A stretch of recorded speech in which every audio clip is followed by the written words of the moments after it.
Kerja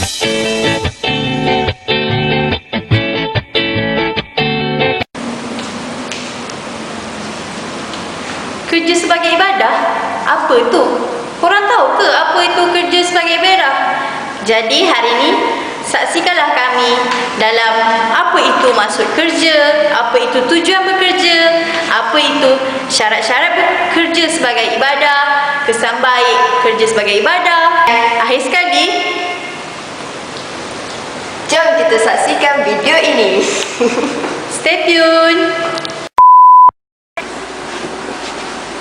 Hai, Assalamualaikum. Nama saya Nur Faizi Zati binti Muhammad Lazim. Nama saya Putri Nobakis binti Syahrul. Hari ini kami akan membincangkan topik tentang work as ibadah. Korang tahu tak apa itu work as ibadah? Maksud kerja ialah kesungguhan yang dilaksanakan oleh manusia untuk mendapatkan upah atau pendapatan. Manakala maksud ibadah pula kepatuhan dan ketaatan kita kepada ketinggian dan kekuasaan Allah yang diiringi kesungguhan menyerahkan diri kepadanya. Selain itu, kerja sebagai ibadah pula bermaksud tugas atau tanggungjawab untuk meraih pendapatan dan keredaan Allah SWT. Jadi oleh itu seluruh umat Islam perlulah menjadikan kerja sebagai ibadah supaya kita mendapat manfaatnya dan patuh kepada syariatnya. Korang tahu ke apa itu tujuan bekerja? Macam mana dengan pendapat Faizi? Pada pendapat Pak Izzi, bekerja ni bertujuan untuk mencari rezeki untuk menampung keluarga. Sebagai contoh, gaji yang kita dapat daripada usaha lelah kita bekerja tu, kita dapat membayar bil air, bil api, membeli pakaian, membeli makanan dan sebagainya. Pada pendapat Bakir macam mana pula? Okey, pendapat kita pula, yang kedua, kerja ni merupakan tuntutan daripada Allah. Sebab kalau ikutkan kerja tu merupakan juga fardu kifayah. Macam mana boleh jadi fardu kifayah? Sebab dengan kerja kita boleh dapat ilmu. Dengan kerja kita boleh dapat pengalaman. Jadi itu merupakan tuntutan daripada Allah lah. Takkan kita nak duduk rumah sesaja, tak bekerja. Macam nak cari nafkah untuk keluarga, untuk ahli keluarga lain. Betul tak Faizi? Betul, saya setuju dengan Balkis. Okey, saya ada ni sabda Rasulullah SAW yang bermaksud, barang siapa yang mencari rezeki halal untuk menjaga diri daripada meminta-minta dan dengan tujuan memenuhi nafkah keluarga serta supaya dapat membantu tetangga je, nescaya dia akan datang pada hari kiamat dengan wajahnya yang berseri-seri seperti bulan di malam purnama. Riwayat Al-Bahaki dengan dalam Syu'ab Al-Iman. Oh, baru saya faham tujuan bekerja tu. Bagis, dalam kita melakukan pekerjaan kan, mesti ada syarat yang menjadikan kerja itu sebagai ibadah. Apa pendapat Bagis? Betul tu Faizi. Sebelum kita melakukan kerja sebagai ibadah, syarat yang pertama kita mesti niat kerana Allah. Sebab kita sebagai umat Islam, kita dah tahu dah apa-apa je kita nak lakukan pekerjaan, kita kena niat kerana Allah. Sebab dalam hadis pun ada kata, dalam melakukan apa-apa perkara mestilah dimulakan dengan niat. Sebab apa? Niat tu penting. Kalau niat kita baik, akan jadi baiklah.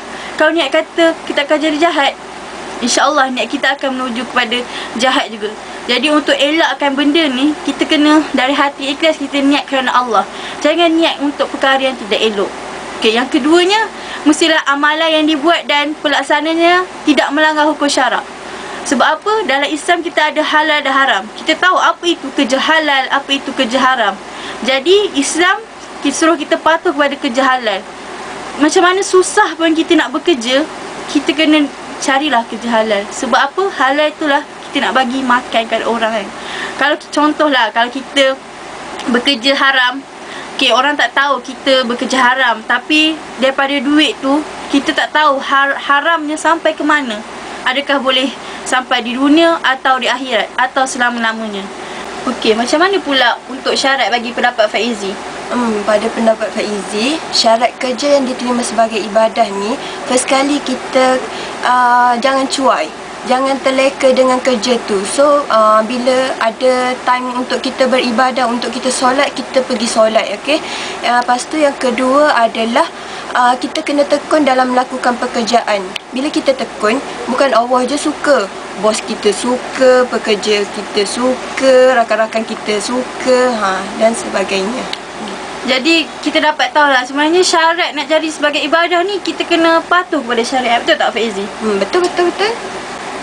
Balkis tahu tak kelebihan menjadikan kerja itu sebagai ibadah? Tahu tak? Kurang tahulah. Boleh tak Faizi terangkan sikit kat kita lah dan semua orang? Boleh. Yang pertama, bila kita menganggap kerja itu sebagai ibadah, kita akan mendapat ganjaran dalam bentuk gaji, kepuasan dan pahala di akhirat. Okey, bila kita dapat gaji tu, okey, kita mesti puas dengan apa yang kita lakukan kan. And then bila kita menganggap kerja itu sebagai ibadah, kita akan dapat pahala. Yang kedua adalah kita akan menjadi seorang yang proaktif, berdisiplin dan dipercayai. Sebab kenapa kita akan jadi sebegitu? Bila kita anggap kerja itu sebagai ibadah, kita mestilah berpandukan ajaran Tuhan kan. Mesti kita takut untuk melakukan kemungkaran. Yang ketiga ialah kita akan bersemangat untuk bekerja.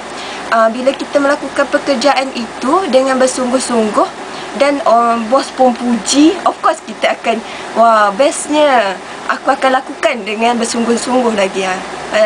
Itulah pandangan Faizi. So Balkis macam mana? Kesan buruk? Untuk kesan buruk, okey, kita tahu dalam bila kita lakukan satu kerja sebagai ibadah, kita tak melakukannya, kita akan dapat kesan buruk lah. Sebab pertama orang yang akan kerja tu akan kurang produktif. Kenapa cakap macam tu? Sebab yelah kita kerja, lepas tu niat tak ikhlas, lepas tu kita mungkin semangat kita tak mencuburi lah bidang tu. Jadi kita akan buat kerja main-main, kita akan buat kerja tak nak lah buat kerja. Itu yang pertama lah. Yang kedua, kita akan ada ni gejala rasuah berleluasa. Yelah, kita tahu zaman teknologi sekarang ni, zaman duit sekarang ni, orang semua gila-gilakan duit. Bila kita kerja, kita tak ikut apa yang kita nak, kita akan terjebak kepada rasuah. Jadi rasuah tu kalau boleh dijauhkan. Sebab apa? Sebab kesannya sangat buruk. Kita tengoklah berita-berita sekarang pun ramai orang rasuah. Majoritinya daripada orang Islam. Tak malu ke kita? Jadi yang ketiga, sering melakukan kemungkaran. Ialah bila kita dah kerja, tak jadikan kerja sebagai ibadah, kita akan fikir nak buat kemungkaran. Contohnya dalam kerja kita tak solat, kita tak, dalam banyak duit kita tak bersedekah. Sekurang-kurangnya kita jauhlah kemungkaran tu. Yang terakhir pula, kita akan bermegah dengan pangkat. Yelah sekarang ni semua orang nak kaya, semua orang nak pangkat datuk, datin. Jadi bila kita kerja tu, kita tak apalah, kita macam jadi orang bawahan pun tak apa. Lama-lama nanti bila kita dah berusaha, kita akan naik juga ke atas. InsyaAllah masa tu kita dah rasa seronok. Sebab kita kerja kerana Allah, bukan kerana pangkat dan sebagainya. Dan pesanan saya, bila kita bekerja ni, kita sewajarnya ikut sifat Rasulullah. Seperti sidik, amanah, tabligh dan fatonah. Betul tak? Betul. Bila kita buat kerja macam tu kan, kita akan dapat satu, ya Allah, nikmat je kita tak tahu apa. Nikmat dia macam kita dapat lah benda yang orang kata buat baik dibalas baik, buat buruk dibalas buruk. Okay.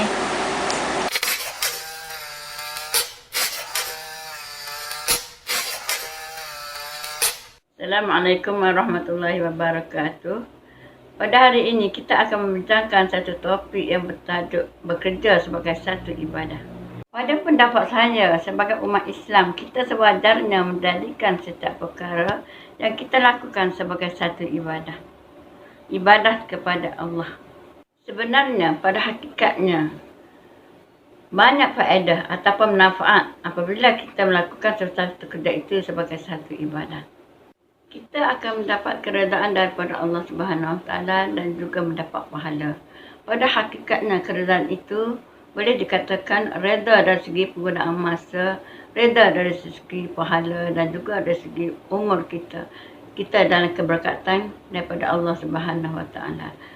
Jadi kita hidup ini tidak ada perkara lain yang kita hendak sebenarnya mencari keredaan daripada Allah Subhanahu Wa Taala. Apabila kita bekerja sebagai satu ibadah, rezeki yang kita peroleh akan mendapat keberkatan daripada Allah Subhanahu Wa Taala.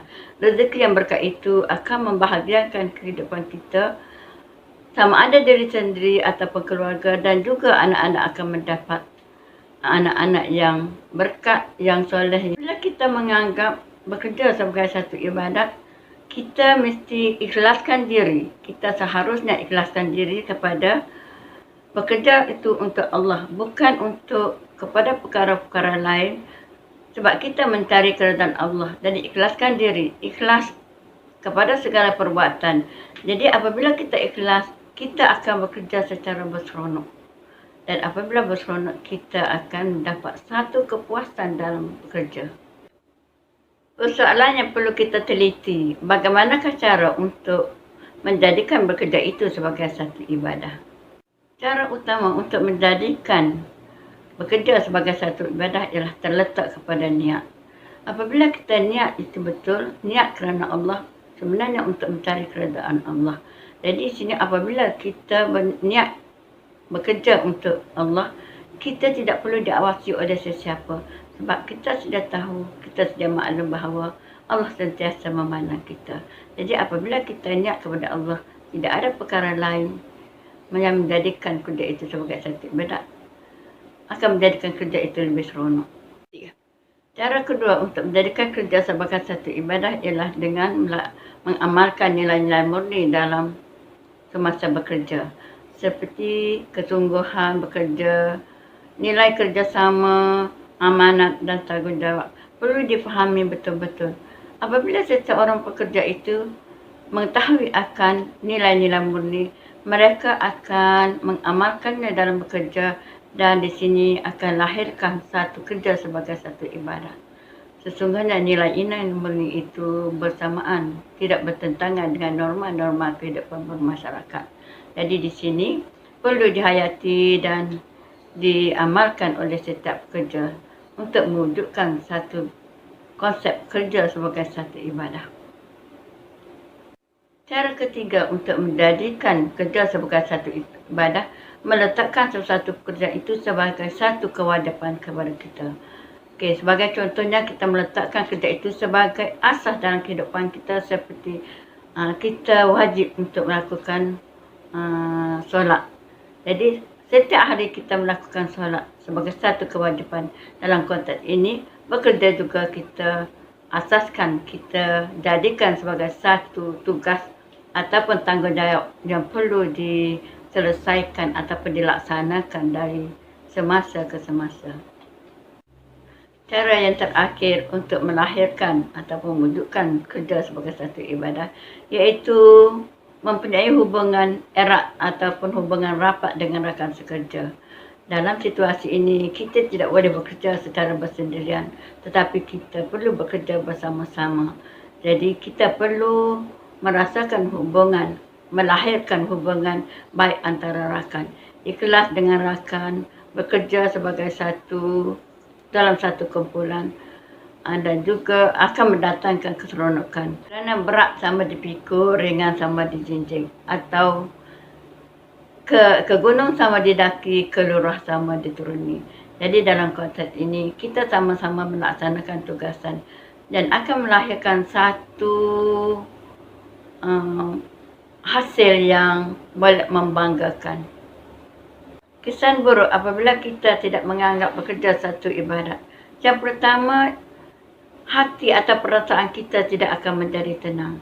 Dalam situasi ini, apabila hati tidak tenang, segala perkara, tugas atau tanggungjawab yang dipertanggungjawabkan itu akan dianggap sebagai beban.